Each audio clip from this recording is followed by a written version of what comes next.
নমস্কাৰ আপোনালোক সকলোকে পুনৰবাৰ স্বাগতম নস্মাই মজিদ বন্ধুসকল পলকতে চামক আজি 9টা গুৰুত্বপূৰ্ণ খবৰ। প্ৰথমটো খবৰ, আজি হৈছে 15 আগষ্ট স্বাধীনতা দিৱস আৰু আজি দেশবাসীয়ে উলহ মালহেৰে উদযাপন কৰিব 78 সংখ্যক স্বাধীনতা দিৱস। স্বাধীনতা দিৱসৰ কাৰ্যসূচীত খানাপাৰাৰ পশু চিকিৎসা মহাবিদ্যালয় হাস্পাতালত পতাকা উত্তোলন কৰিব মুখ্যমন্ত্ৰী ডক্টৰ হিমন্ত বিশ্ব শৰ্মাই আৰু লালকিল্লাত পতাকা উত্তোলন কৰিব দেশৰ প্ৰধানমন্ত্ৰী নৰেন্দ্ৰ মোদীয়ে।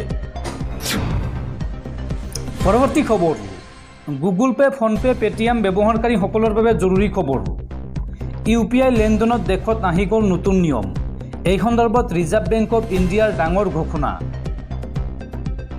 অনলাইন পেমেণ্ট কৰাসকলৰ বাবে ডাঙৰ খবৰ। ইউপিআই লেনদেনত দেশত আহি গ'ল নতুন নিয়ম। এতিয়াৰ পৰা প্ৰতিদিনে কিমান টকা লেনদেন কৰিব পাৰিব, এই সন্দৰ্ভত ৰিজাৰ্ভ বেংক অৱ ইণ্ডিয়াই ডাঙৰ সিদ্ধান্ত গ্ৰহণ কৰিছে। দৈনিক ইউপিআই লেনদেনৰ নিয়মত আহিছে ডাঙৰ পৰিৱৰ্তন। ইউপিআইৰ ট্ৰেঞ্জেকশ্যন লিমিট 1 লাখ টকাৰ পৰা বৃদ্ধি কৰা হৈছে 5 লাখ টকালৈ। নেশ্যনেল পেমেণ্ট কৰ্পোৰেশ্যন অৱ ইণ্ডিয়াই 2016 চনতে মুকলি কৰিছিল এই ইউপিআই পদ্ধতি। আৰু অনলাইন পেমেণ্টত বিশ্বৰ ভিতৰত 1 নম্বৰত আছে আমাৰ ভাৰতবৰ্ষ। সকলোৱে জানে যে ইউপিআই এনপিচিআইয়ে লেনদেনৰ সীমা 1 লাখ টকা নিৰ্ধাৰণ কৰি ৰাখিছে। ষ্টেট বেংকৰ তৰফৰ পৰা প্ৰতিদিনে ইউপিআই লেনদেনৰ সীমা 1 লাখ টকা আৰু প্ৰতিদিনে 10টা লেনদেনহে কৰিব পাৰে ষ্টেট বেংকৰ গ্ৰাহকসকলে। আৰু লগতে Central Bank, Union Bank, Indian Bank, UCO Bank, Bank of Maharashtra, Canara Bank, Bank of Baroda, Punjab National Bank, Punjab আৰু হিন্দু বেংক, এক্সিছ বেংক, HDFC বেংক, IndusInd Bank, ICICI Bank, Bandhan Bank, IDFC, IDBI বেংকৰ দৈনিক ইউপিআই লেনদেনৰ সীমা হৈছে 1 লাখ টকা। কিন্তু অতি শীঘ্ৰে প্ৰায় সকলো বেংকৰ গ্ৰাহকে 5 লাখ টকালৈকে প্ৰতিদিনে কৰিব পাৰিব লেনদেন। ইউপিআই পৰিশোধৰ সীমা প্ৰতি লেনদেনত 1 লাখ টকাৰ পৰা 5 লাখ টকালৈকে বৃদ্ধি কৰাৰ সিদ্ধান্ত গ্ৰহণ কৰিছে ৰিজাৰ্ভ বেংক অৱ ইণ্ডিয়া চমুকৈ RBIয়ে। ভাৰতীয় ৰিজাৰ্ভ বেংকৰ গভৰ্ণৰৰ উপস্থিতিত NPCৰ বৈঠকত লোৱা হৈছিল এই সিদ্ধান্ত আৰু এই সন্দৰ্ভত পৃথকে প্ৰয়োজনীয় নিৰ্দেশনা জাৰি কৰা হ'ব বুলিও ঘোষণা কৰিছে RBIয়ে। পৰৱৰ্তী খবৰ, কা আন্দোলনৰ শ্বহীদক চৰম অপমান মুখ্যমন্ত্ৰী হিমন্ত বিশ্ব শৰ্মাৰ। কা আন্দোলনৰ শ্বহীদ সন্দৰ্ভত মুখ্যমন্ত্ৰীগৰাকীয়ে মন্তব্য কৰি কয় যে কা আন্দোলনৰ শ্বহীদৰ মৃত্যু বাৰ্ষিকীৰ দিনটো আমি প্ৰতাৰণা দিৱস হিচাপে পালন কৰিম। এই মন্তব্য মুখ্যমন্ত্ৰী হিমন্ত বিশ্ব শৰ্মাৰ। কা আন্দোলনৰ শ্বহীদক চৰম অপমান মুখ্যমন্ত্ৰীৰ। কা আন্দোলনৰ শ্বহীদৰ মৃত্যু বাৰ্ষিকীৰ দিনটো প্ৰতাৰণা দিৱস হিচাপে পালন কৰিব অসম চৰকাৰে। কা আন্দোলনৰ নামত জাতিটোক প্ৰবঞ্চনা কৰাৰ অভিযোগ আছুৰ বিৰুদ্ধে বা বিভিন্ন দল সংগঠনৰ বিৰুদ্ধে মুখ্যমন্ত্ৰী হিমন্ত বিশ্ব শৰ্মাৰ। কা আন্দোলনৰ শ্বহীদক লৈ এই মন্তব্য মুখ্যমন্ত্ৰী ডক্টৰ হিমন্ত বিশ্ব শৰ্মাৰ। দৰ্শকসকল আৰু বহুতো গুৰুত্বপূৰ্ণ খবৰ আছে। তাৰ আগতে আপোনাক জনাওঁ যে যদি আপুনি এতিয়ালৈকে এইটো ভিডিঅ'ত লাইক কৰা নাই তেন্তে এতিয়াই ভিডিঅ'টোত লাইক কৰি দিয়ক আৰু এনেকুৱা ধৰণৰ ভিডিঅ'সমূহ নিতৌ চাবলৈ চেনেলটো ছাবস্ক্ৰাইব কৰি কাষত থকা বেল আইকনটো প্ৰেছ কৰি ৰাখক। পৰৱৰ্তী খবৰ, হজযাত্ৰীসকলৰ বাবে জৰুৰী খবৰ। আৰম্ভ হৈ গ'ল 2025 চনৰ হজযাত্ৰীৰ বাবে আবেদন প্ৰক্ৰিয়া। আজিৰে পৰাই কৰিব পাৰিব আবেদন। এই সন্দৰ্ভত এটা বিশেষ ৱেবছাইটৰ লগতে মুকলি কৰা হৈছে হেল্পলাইন নম্বৰ। হজযাত্ৰীসকলৰ বাবে ডাঙৰ খবৰ। আৰম্ভ হৈ গ'ল 2025 হজৰ বাবে আবেদন প্ৰক্ৰিয়া। আজিৰ পৰা আপুনি কৰিব পাৰিব আবেদন। 9 ছেপ্টেম্বৰ 2024 হৈছে আবেদনৰ শেষ সময়সীমা আৰু এইবাৰ ভাৰতৰ পৰা যাব 1,75,000 হজযাত্ৰী। ছৌদি আৰবে ভাৰতক দিছে 1,75,025 জন হজযাত্ৰীৰ বাবে কোটা আবণ্টন।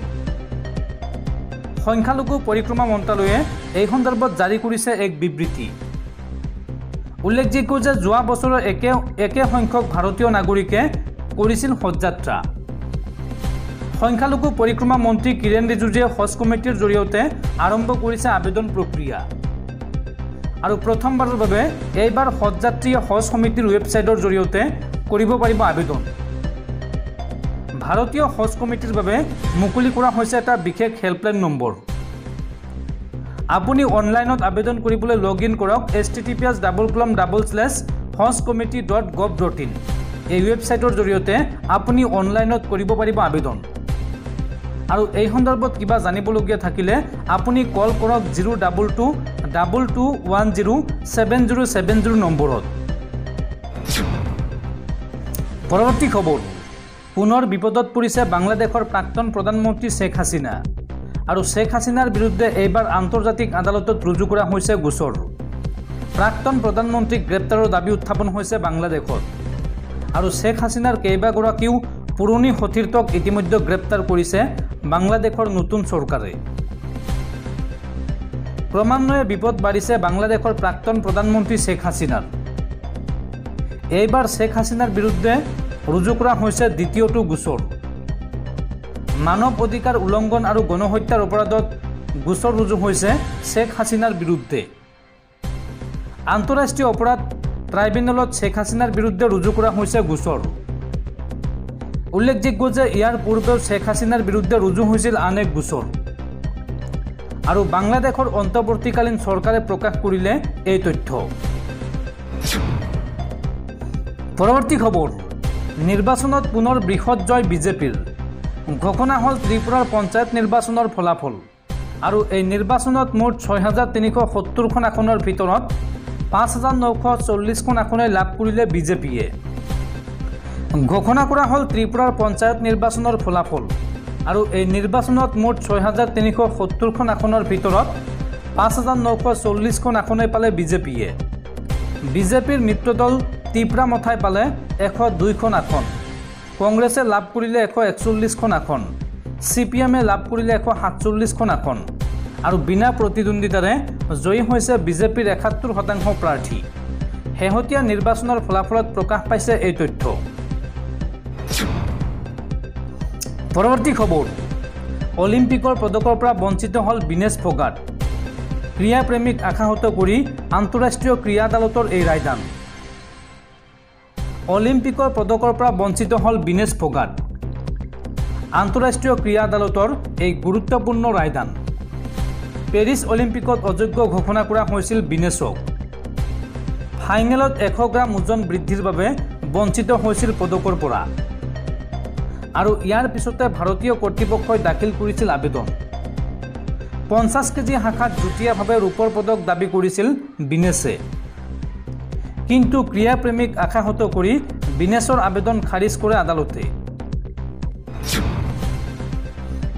পৰৱৰ্তী খবৰ, ৰাজ্যবাসীলৈ ভাল খবৰ। অসমত কমিব সুৰাৰ মূল্য। অসমত সুৰাৰ মূল্য কমোৱাৰ সিদ্ধান্ত ল'লে ৰাজ্য চৰকাৰে। অহা মাহৰ পৰা ৰাজ্যত কমিব বিলাতী সুৰাৰ মূল্য।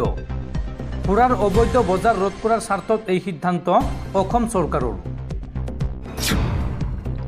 পৰৱৰ্তী খবৰ, গুৱাহাটীবাসীলৈ জৰুৰী খবৰ। যদি আপুনি গুৱাহাটীৰ বাসিন্দা আৰু যদি আপোনাৰ ৰেচন কাৰ্ড আছে তেন্তে আপোনালৈ আহিছে ভাল খবৰ। খোৱাপানীৰ নামত আপুনি 9500 টকাৰ পৰিৱৰ্তে 2500 টকা দিলেই হ'ব। এই বৃহৎ ঘোষণা গুৱাহাটী পৌৰ নিগমৰ মেয়ৰ মৃগান শৰণীয়াৰ। ৰেচন কাৰ্ডৰ হিতাধিকাৰীসকলৰ বাবে ভাল খবৰ।